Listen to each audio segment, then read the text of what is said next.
The quiet suburban street was glowing with red and blue lights. Police cars lined the block. News cameras flashed. Neighbors whispered in disbelief behind half-closed curtains.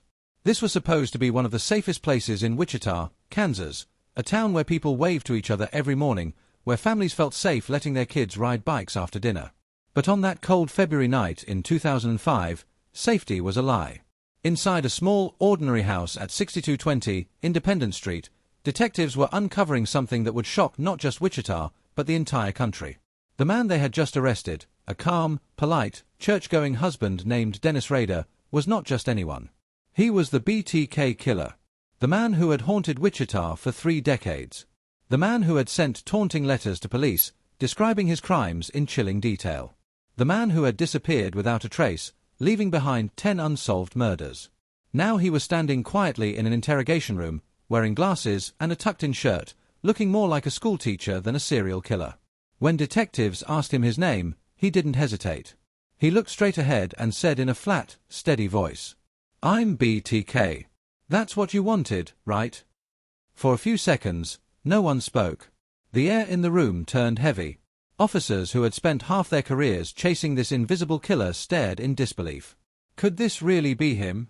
Dennis Rader, the man who led the local church council, the man who worked for the city, the man who smiled at his neighbors and helped them fix their mailboxes, had been hiding the darkest secret imaginable.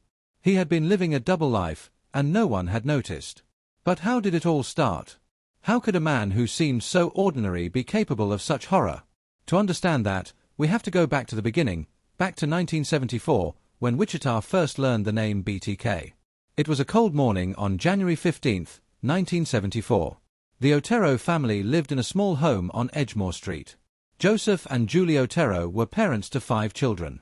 They were friendly, hardworking, and kind. To their neighbors, they were the kind of family everyone admired. But that morning, everything changed. When 15-year-old Charlie Otero came home from school, he noticed something was wrong. The house was too quiet. The family dog was barking uncontrollably. When he stepped inside, what he saw would haunt him forever.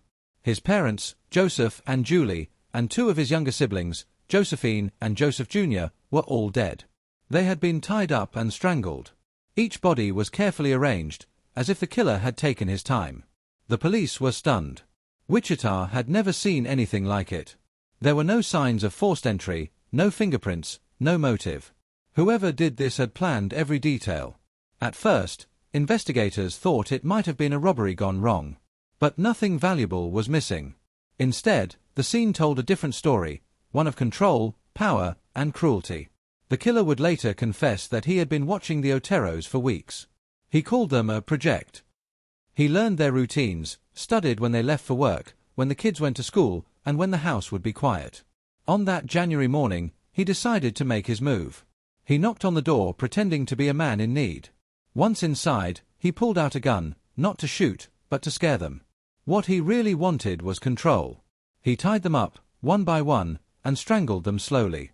He even took souvenirs, personal items that reminded him of what he had done. To him, they were trophies. When the police found the scene, they had no idea who could have done it. The killer had vanished without leaving a single clue. For months, the case went cold. Wichita tried to move on, but fear lingered. People started locking their doors for the first time. Parents warned their children never to talk to strangers. Then, almost a year later, a letter arrived at a local TV station. The writer claimed responsibility for the Otero murders. The letter described details only the killer could have known: the knots, the order of the killings, the way the bodies were positioned. At the end, he wrote something that sent chills through every officer who read it. "I am BTK, bind them, torture them, kill them." That was the moment Wichita realized it was dealing with something far more terrifying than an ordinary murderer. BTK wanted attention. He wanted fame.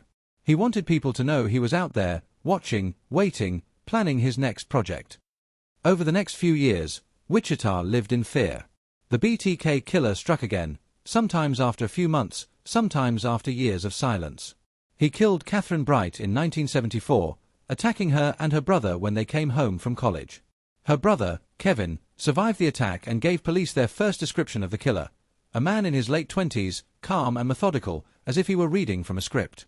But even that wasn't enough. There were no fingerprints. No DNA. No clear motive. BTK seemed to appear and disappear like a ghost. In one of his later letters, he bragged about his crimes, mocking the police for not catching him. He described his victims as projects and referred to them by numbers instead of names. He compared himself to famous killers like Jack the Ripper, saying he too wanted recognition. He told police, "You can call me BTK." He even created a symbol for himself, a circle with lines through it, a logo to represent his crimes. To the outside world, Dennis Rader was just another man living in Wichita.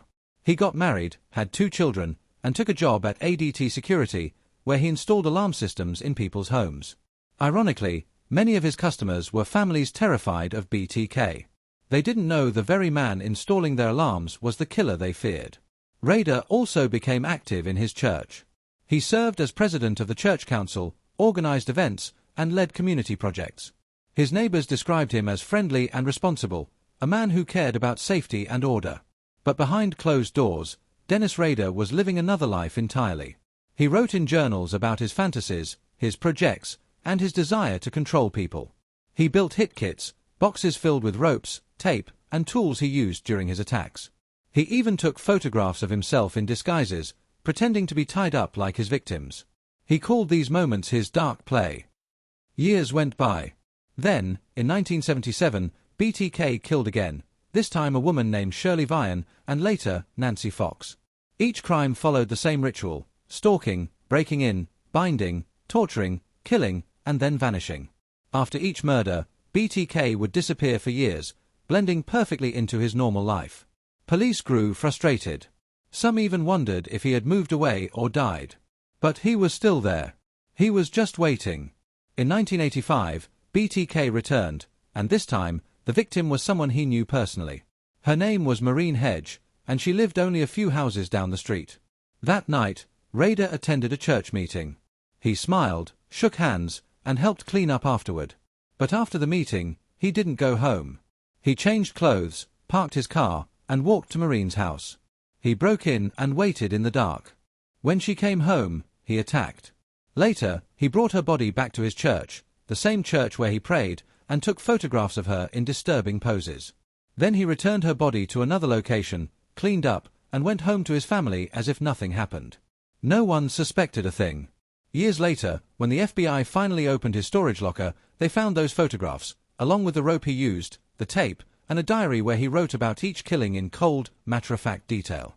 He even described how he chose victims. He called it the hunt. To Dennis Rader, the people he killed were not people, they were projects, numbers, stories. For 30 years, he hid behind normalcy.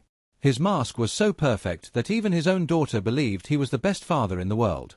He attended her school plays, helped with her homework, and gave her advice about staying safe from killers like him. But the truth always finds a way to surface. And it did, from the most unexpected thing imaginable. Not from DNA. Not from fingerprints. Not from a witness. It all began with a floppy disk. Dennis Rader thought he was smarter than the police. In 2004, after years of silence, he started sending letters again. He couldn't resist the urge to brag. He asked detectives in one message, "Can I communicate with you through a floppy disk? Be honest. Is it traceable?" The police lied. They told him, "No, it's safe." So Dennis mailed a floppy disk to a local TV station, a single mistake after decades of perfection. When detectives examined it, they found hidden data in the file, the name of the computer it came from, Christ Lutheran Church. And the user, Dennis. Within hours, they had their man. The police followed him, collected DNA from his daughter's medical record, and matched it to evidence from the murders. It was a perfect match. After 31 years, BTK had finally been caught. But the most chilling part wasn't just who he was, it was how ordinary he seemed when they arrested him.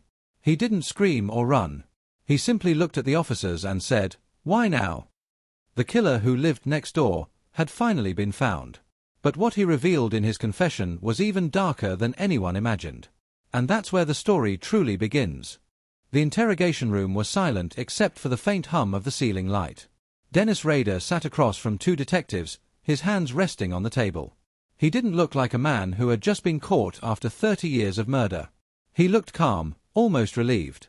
When one detective finally asked, "Dennis, are you BTK?" he simply nodded. "Yes," he said quietly. "But I prefer you call me Dennis." That was how the confession began. Over the next 30 hours, Dennis Rader spoke without emotion, without hesitation, and without remorse. What shocked investigators wasn't just what he said, it was how he said it. He described each killing like a man describing a work project. He remembered dates, addresses, and even the weather on those days. He listed names, times, and tools as if he were reading from a planner. Every detail was carefully organized in his mind, the same way he had kept his victims organized in his secret notebooks at home. Detectives asked him why he started killing. He paused for a moment and said, "I guess it started with curiosity. Then it became something I needed. A drive. Once I began, I couldn't stop. It became part of me." He called it his Factor X, something inside him that pushed him to kill.